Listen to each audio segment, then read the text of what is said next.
Richard Walsh is the CEO of Sharpen the Spear, a coaching service for people looking to improve their lifestyles and businesses with biblical style principles. He hasn't always had the wisdom to undertake this task, but through hard work and humility, he has risen above his setbacks and come to realize what is most important in life, legacy and faith in God. Today's episode will leave you feeling empowered to take on the challenges in your own life and business with grace, humility, and trust in God.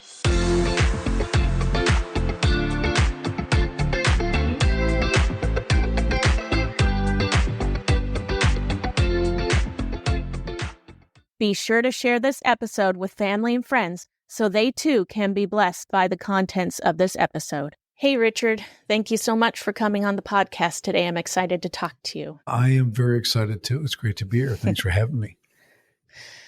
I have started reading your book, a little bit of it. I liked the introduction. It was sad to see what had happened to you, but at the same time, you could see your humble nature shine through towards the end where you got the big picture. You figured it out, what needed to change, and you took the steps to change it, which I thought was very interesting. I really liked that. So I want you to tell us what the name of your book is and why you decided to write it. The name is Escape the Owner Prison. And the subtitle is The Contractor's New Way to Scale, Regain Control, and Fast-Track Growth While Loving Life. The reason I wrote it, because after, some people don't know the long story, so 20 years in business, 0809 hit, obviously financial collapse all over the place, which affected my business. I was a custom water feature builder and steel sculptor. Had international recognition on that stuff and everything else. But the collapse wasn't the actual problem. It was my business, right? So I had done really well, award-winning top guy, made tons of money, but I didn't really pay attention to the business itself. I just was being an artist and being out front and doing all that. And that collapse just exposed a lot of holes in my bucket, as I like to say. And we lost everything. So we went from losing my business, losing our home. I had 6 small children, under 4 at the time. My wife had to relocate and move to another state. That was challenging. From there, I had to rebuild. So the big issue was really starting over. So Escape the Owner Prison, where it came in, is going to be down the road a little bit. So got to begin. Didn't even know what I was going to do. I knew that I wasn't going to do what I did. I had enough of that. That business really became my identity for 20 years. It was who I was. Without the company was called Rick Rock. Without a Rick Rock shirt on or a hat, my trucks all detailed, my guys, everything working, then I didn't exist. It really came to that point where business was first for me. And I had a big epiphany one morning in early 09 that about my kids, how I'd leave the house and like one time my son was chasing me down the driveway crying. I'm driving away in my truck, just looking at him in the rearview mirror, and I just kept going. Okay, like, well, they got to learn. And then I come home and they all attack me. So I got these 6 little kids and they love to see me. And I'm like, I started thinking that morning, it was just really an odd thing. I'm like, if I stay on this path of business first and win and do all this, that I'm actually going to ruin my children's lives. They're going to have broken marriages, failed relationships.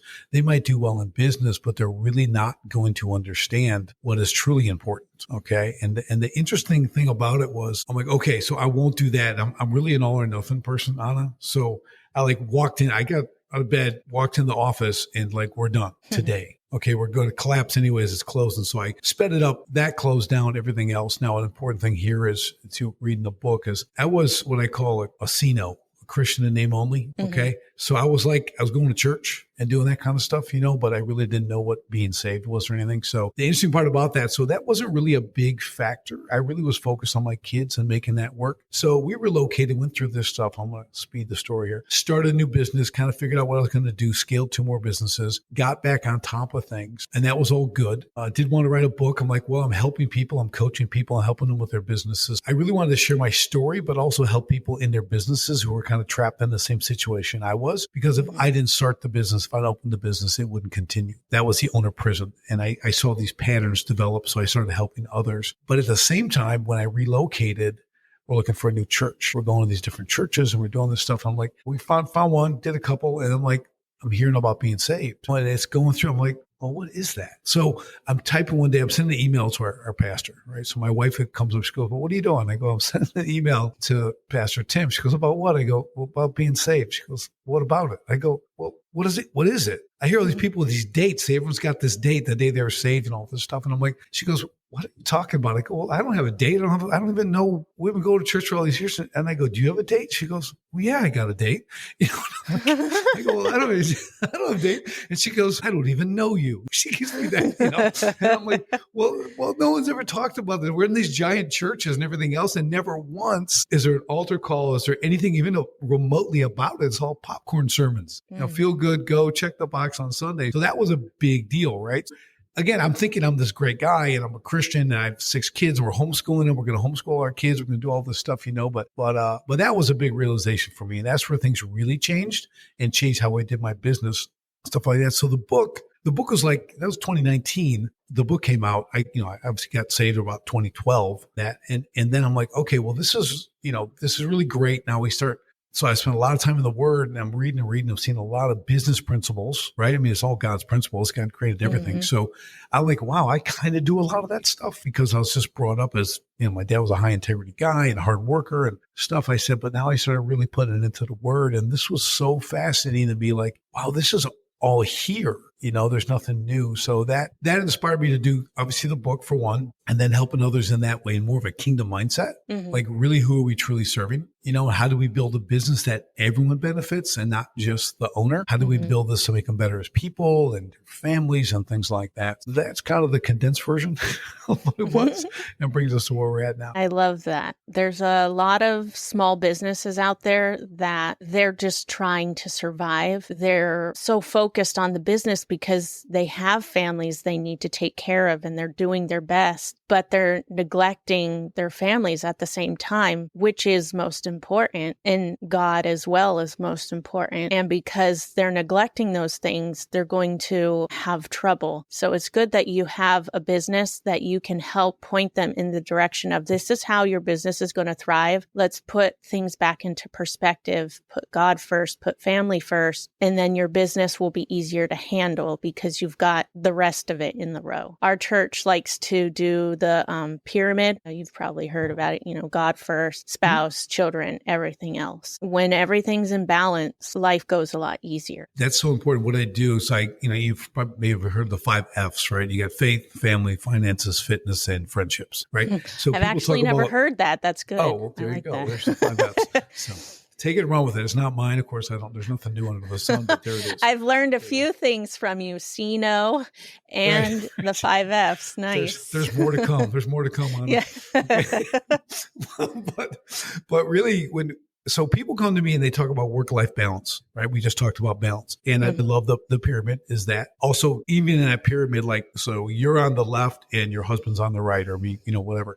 But as we draw closer to God in that pyramid, picture that pyramid, right? So as we draw closer to God, when God is first, that's why it's faith, family, we are also drawing closer together as a couple, right? Because we're getting closer on that triangle and God's at the top, but he's got to be first. I think the struggle is you run a business and it's your income generator, right? That's how you're supporting your family. You have to do it. But if the business is a hot mess and it takes you to do everything and you're working 70, 80 hours a week, 100 hours a week, because you want to provide for your family and you want to be successful and all the cool stuff that I did all that, right? For years and years. I got married later. I got married at 34, didn't have kids till I was 39. That's when we started having children, and 3 are adopted and 3 are biological, but it's that whole process through that. Again, I'm running hard, and people are like, well, I need work-life balance. And they kind of walk away. I don't really like the catchy little phrases like that because no one tells you how.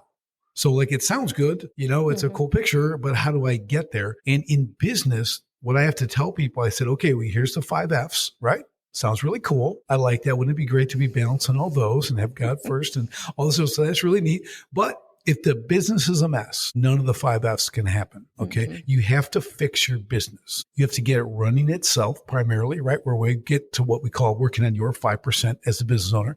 That's the 5% of the business only you can do. right? This is really important. Like you don't need to be doing the day-to-days. That's going to get hired out. You're going to build the business properly so that other people have authority and they have permission and they're able to do all this stuff in your business so we can run. Now we can talk about the 5Fs. Now you have margin in your life.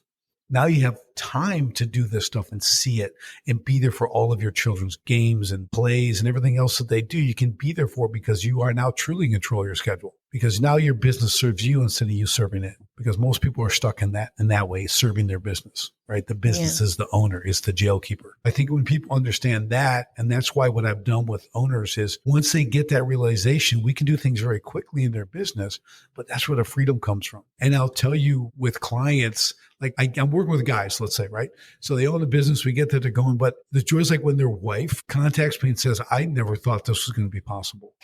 Like we're at the beach for like a week with the 5 kids, like having a good time. We just 8 years been building this, been like never been able to have time, right? Like in total control. And we have the money and we have this and we have this, right? So that's the reward at the end. Yeah. But I think the focus, when you understand, well, first who you're working for, right? Your business is a business, but you're still serving the Lord. Right? Do all things as unto the Lord. And when you understand who you're truly serving, it puts a very different lens that you're looking through, very different perspective. And it really helps you speed to the result that you're looking for. It's really cool. Humility is key in business, I believe, because as I was mentioning about the introduction to your book, there were a lot of I statements at the beginning of the introduction. I have to do this. I need to do this. It's about me. I need to. When you have that mindset, not just in business, but in any part of your life, I'm always reminded of the Bible verse that says pride comes before a fall. You have to be humble, otherwise things are going to crumble. No, I was not trying to make that rhyme. Right. But that is true. If you don't make sure that you keep God center and you realize that you might need to delegate some stuff to other people in your business because you can't do it all, then it's going to start crumbling and you're going to need someone to come in like you who's going to be able to be honest with them in a caring way and say, I'm here to help you. You need to get out of the way. You're ruining your business by trying to do it all. I mean, we get burnt out so easy. Yeah. And you're not, it's funny. I was an eye addict. So it's like, it was all, and that is not easy to overcome when you run in that direction. Because here's the reality. I learned this actually recently, which is really strange. I was on a podcast. I was reviewing my book, great podcast. And he's talking, he goes, well, what's driving you and stuff like that? Like all this stuff. I go, I'm just thinking about, I don't know. I think I just like people telling me I'm great. He goes, oh, you're a word of affirmation guy. You love it. I go, wow, actually that is all, because I wasn't focused on money at all. Like it didn't matter to me. I made lots of it. And that's a problem too. It needs to matter. Things you don't pay attention to tend to go away. If you don't pay attention to your money, it goes away. And that was a problem. But at the same, I'm like, wow, that's really what drove me. Like it was just the next great thing I did. I have a really extensive bio and I've done all this cool stuff and I'm whatever famous on this and praised with these people on these big committees and doing all this stuff. And I'm like, wow, that was terrible. You talk about humility, and I think the best statement I ever heard on that was being humble or humility is not thinking less of yourself, but thinking of yourself less. Right. So, and I never did that. It was always me first. And you do that with a wife and 6 children. That's not a good combination. It's not going to be a fruitful family thing. And it's still, and I'm not by no means perfect. And it's still today, there's things that I do that are not, I'll still catch myself when my wife will, it's all about you, huh? Well, I'm also a very focused guy. We were talking before we started. I'm like, so like if I'm going to the store because I have to get something, I go to the store and I go get that thing. Okay. So I'm the guy, you can have 20,000 items and I get the one thing I need and I don't shop. I'm mission oriented only. Okay. So I get that. And I'm in and I'm out, right? I'm moving very quickly. I get it. Like part of being a Marine, just accomplishing the task. So it's like, you didn't call me to see if I need anything. I was like, no, I just got the thing I needed. She goes, yeah, okay. Yeah. Life has a lot of reminders, right? On this kind of thing. So, but it's important to really get it dialed in and understand. But it has to be front of mind, right? To really make it work. That's the challenge. In your book, you talk about mindset. How has your mindset changed through the whole process of restarting your business, coming to Christ, and being more focused on your family? How have you seen the mental benefits from all that? Yeah, there's a complete different peace. Now, we, as believers, we understand the peace that surpasses all understanding, right? We get that. And that's huge. But that piece, I don't think people, this is going to be a very general statement. Okay. I think a lot of people don't understand what that actually entails, what that means. Because I think a lot of us, especially the I mentality people, I would never, because I never asked for help. So all those 20, like I wouldn't, and I had multi-billionaire clients offering me advice on things I should do. Yeah, what do you know? You don't build water features. I think and they were all right. Okay. But I never took help. I wouldn't ask for help. I wouldn't accept help. So, twice as long, twice as hard. That's what it took for me to do stuff. But I think what you're also not going to do, and again, I wasn't a believer at that time, you're not going to cast your cares, cast your burdens onto Christ, right? That's what we miss in business. We put all the stuff on ourselves. It's us to achieve. And we don't know, or we forget that Christ is there, right? We draw close to him. He draws close to us. But what's the first step? That's us, right? Drawing close to the Lord. I mean, he's a gentleman. He's not going to force anything on you. If you can if you can reach out, literally like, Lord, I need help with this. Like, I can't do all this by myself. And I ask you to bring someone in my life to help me you take this, it's all this stuff when you start thinking about, I wasted so much time and effort. Again, I didn't know the Lord in the way you should at the time. I didn't even know anything about a relationship with Christ because they never talked about it at church. Yeah. They don't talk about it. That is heartbreaking to hear, honestly. And I'm pretty sure there's a lot of churches out in the world that are just like that, where there's people who have been going there since birth pretty much, and they never knew that they actually were not believers. It reminds me of in the Bible when Jesus says, get away from me, I never knew you. Right. That is a scary thought. And I actually was there for a while until I was 30 years old. I grew up in the church. I knew all the things. I knew all the stories. I knew how to act, what I should and shouldn't do. But I always had that nagging, am I really going to go to heaven when I die feeling? And it didn't stop until I was 30 and I realized I really needed to have a relationship with God. I must not have had one before. And then I asked him into my heart, and things changed. And I never have that question anymore. And my heart breaks for people who were in your position where they've never heard that. They don't know what that is. And it's like, that's what we as Christians are supposed to do. That's what we were commissioned to do by Jesus himself. Go and make disciples. Tell the world about me, what I did for you. And there's churches that aren't doing it. It makes me angry.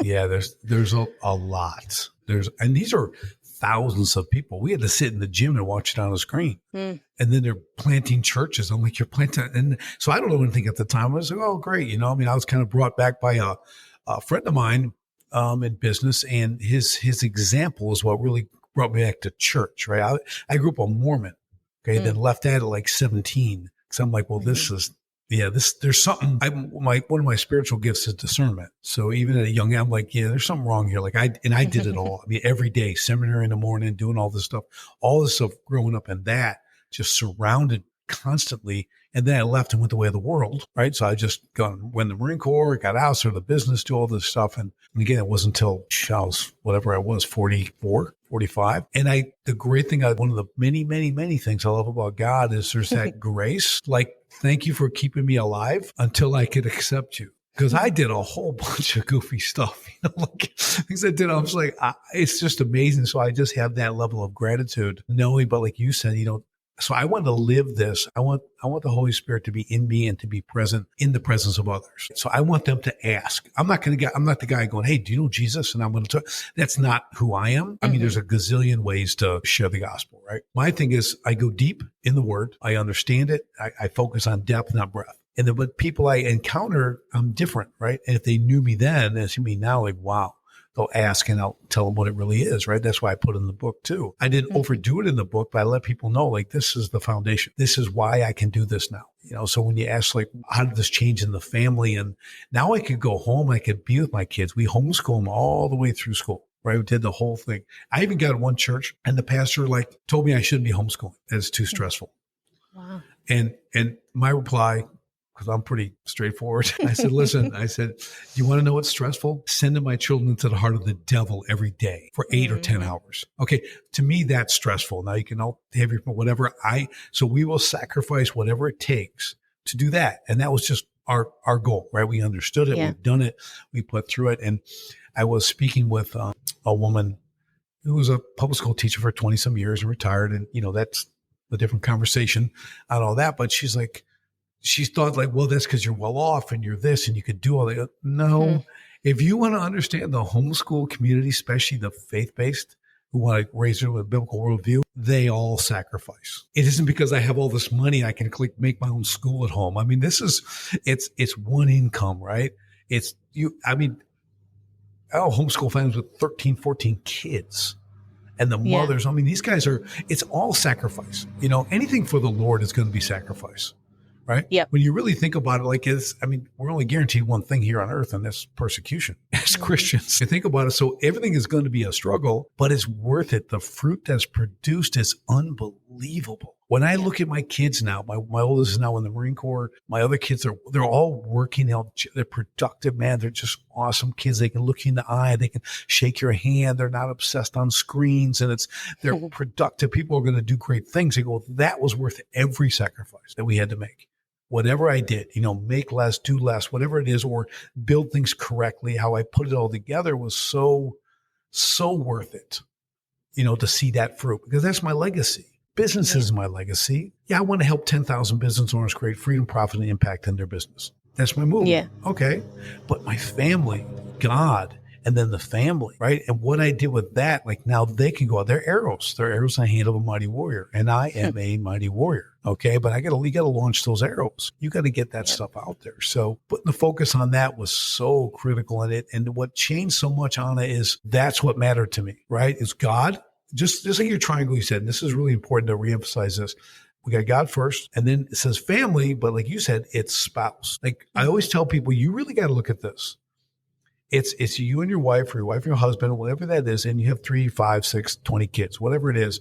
Here's my litmus test. I said, when you and your wife are speaking, and your kid runs up and interrupts and asks you a question, do you or your wife turn and address them, and just say, okay, what do you need? I can do that. Or do they say, oh, hold on, we're in the middle of a conversation here. Let us finish, and then we'll talk to you. That is seems so simple. But that is how this is how it works. We are first. The conversation with my wife and I need to be first from a communication standpoint, prioritize it, then the children. Because if the children move into that slot, that is a problem because they will divide. The children, that attention it's division. It's division, and there's a level of discipline you have to instill. And I didn't know that in the beginning.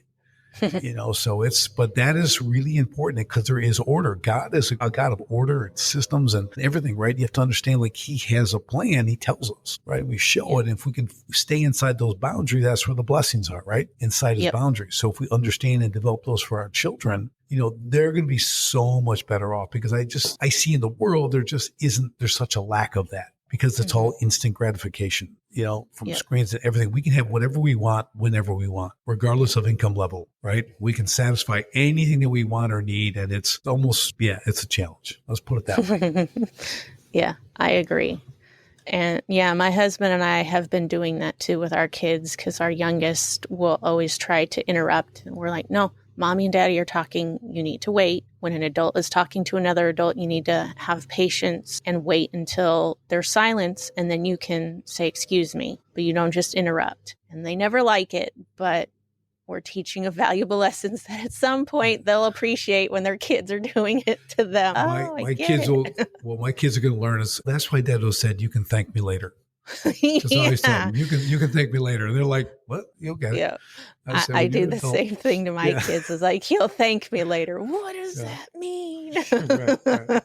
And they'll get it. It'll be awesome because they'll be in their 20s or whatever it is. And they'll have a couple of kids and they're like, oh, yep. Okay. And then they'll literally thank you. It's those things. Mm-hmm. It's like when we look back at a teacher that we had, right? That one great teacher at school, really cared, but made you work and really drew the best out of you. You didn't like it, but you look back and that guy, Mr. Metzger, I can tell you about Mr. Metzger. That was him. Yeah. The guy was unbelievable English, and I like failed English all the time. But he was the one guy who could help me become a writer. He pulled all this stuff out of me and like encouraged it. And I never forget that guy. And I've been out of school for a long time. But you don't forget these people because those things matter. People are going to respect those who help instill discipline, right, and create order. Yeah. No one wants to operate in chaos, right? No. People think that's freedom. Freedom's not chaos. You know the great thing you have a lion in a cage. You open the cage, the lion is free, right? Mm-hmm. But what's the lion going to do? He's going to go snarf somebody. He's going to see a picnic table set up for a picnic. He's going to come and eat whatever he wants and destroy it. He's not going to ask, whose is this? Can I have a piece, right? That's freedom, okay? But then there's liberty. Like Paul talks about liberty, right? That's self-restraint. Self-governance. That's what God's given us, is self-governance. So we need the discipline to be able to say, okay, that's not my food. I'm not just going to grab a piece of chicken off the plate and we'll keep walking. You know what I mean? So it's like you have respect and you have self-governance, and that's what liberty is. And that's what we have in Christ. You know, so it's just not this, and that hyper grace movement is all about do whatever you want to do because you'll be forgiven, right? Yeah. It's all grace, grace, grace. And that's not the case. You know, that's just another lie. You have to be able to instill that. So with me and business and again, that kingdom mindset and combining the two, there's such freedom in that in your business and your life because it all gets to spill over into everything. Where before all that spilled over was businesses first. There was never any balance that I could achieve because I didn't know what it was. I just thought, you know, the world's going to drive you to success, right? And the great thing I learned was ambition in the driver's seat is a terrible thing to have. Ambition only belongs in the passenger seat. You need to drive. You need to decide where you're going, not ambition. You need to be ambitious, right? If you're going to be in a business, you want to achieve something, you have to work and you have to have the energy and you have to go, but it can't be the main driver, you know? And when it's the driver, it's going off the road. It's going wherever it wants, and it's not going to be a good place. All right. Well, I have one more question. Do you have any sort of routine that you do in the morning to make sure that your mindset is always focused on God and your wife and your kids and then business? Do you have a routine or anything that you do to make sure that you keep everything in its place before you start your day? Yeah, very much so. So there's a great saying, I believe it was Jim Rohn, I'll give him credit. It was, we are defined by our rituals, right? The things that we do every day, the habits we have. So here's mine. So I wake at 4 a.m. every day, 7 days a week. I don't play the work week. It's 7 days a week. 4 a.m., get cleaned up. I drink 32 ounces of water within 5 minutes of being up. I make a special mushroom blend coffee, good for my brain, good for everything in my body. My husband does that too. Not coffee, but he does it with tea. But yeah, he puts mushrooms in there. Yeah. Check out Laird Superfoods, Laird. They have a dark roast. I'm doing a shameless plug here, but I have nothing to gain from this. But it's the finest coffee. They have a Peruvian high altitude coffee. It's dark roast. They have medium too, but with all the functional mushrooms. I mean, chaga, lion's mane, maitake, all this. It's unbelievable. Like if he's he's not a coffee drinker. Then he doesn't drink coffee. He does drink coffee. Yes, I don't, but he does. Drink that. Drink that'll change his life. Okay. And all their products are amazing. Yeah. Just check out Laird Superfoods, .com. Okay. Enough of that. Sorry. I did, like I said, I don't gain it from that, but I'm a big fan. So it's part of the morning ritual, right? So I have 2 cups of that while I'm doing my Bible study. So I do a Bible in a year plan. I'm always on that. So that starts just 15, 20 minutes. And then I put on, I do a soaking music. So William Augusto, another he does soaking in his presence. Tons of stuff. It's just instrumental, and it's amazing. All different. So I put that on, then I continue to study in the Word. So I do about an hour till about 5:15, 5:30. Then I go to the gym at 5:30, and I do a real intense 1 hour workout. I box. I do all that stuff. So I do a very, very intense workout 5 days a week on that. Do that, come back, get cleaned up, make my breakfast. So always make my own food, everything else. And then I'm ready for the day. So now I'm set, right? I'm dialed into God first. I'm hydrated. I've got my other apps. I got great food inside me. Now I can head off to my office. I can get going down the day. So that's usually by about 7:30, 8 o'clock. I'm pretty much heading out the door. If I need to go out the door, I can work at home. So I got a pretty flexible schedule for movement, and that dials in my day. And when I don't do that, it's not a good day. So I don't work out Saturdays and Sundays unless I really feel good, because I used that 2 days of rest, but everything else is the same. So it's 4 o'clock, it's the water, it's the coffee, it's making my breakfast, all that stuff. I do So that for me really keeps me straight, really gets my day started right. I can feel great. I can be here early doing podcasts. I'm on point. I'm always alert. I'm ready to go. Very excited for the day. But so about 8 years ago, I started doing the Bible in a year. And I read the Bible about 2-3 times, I think, before that, cover to cover. And that's not like the goal, right? Like it's good, but it's the Bible. So like, you're never going to read it enough. Yeah. Okay. You're just not. Yeah. Like, you're always going to be getting something from every time and it's the living word of God. So now in the last 8 years, when I started the Bible, it's like, and I'm not bragging, I'm just saying, I have not missed one day, not a day. You can travel, whatever it is. I've never messed up that schedule. So I'm in a hotel, it's 4 a.m. It's this, and I'm like, and it means something to me that I like checks on boxes. Mm-hmm. So I get, and the app I use is the Ben Bros app, and I use that. When you do the reading for the day, you get to check that you did it.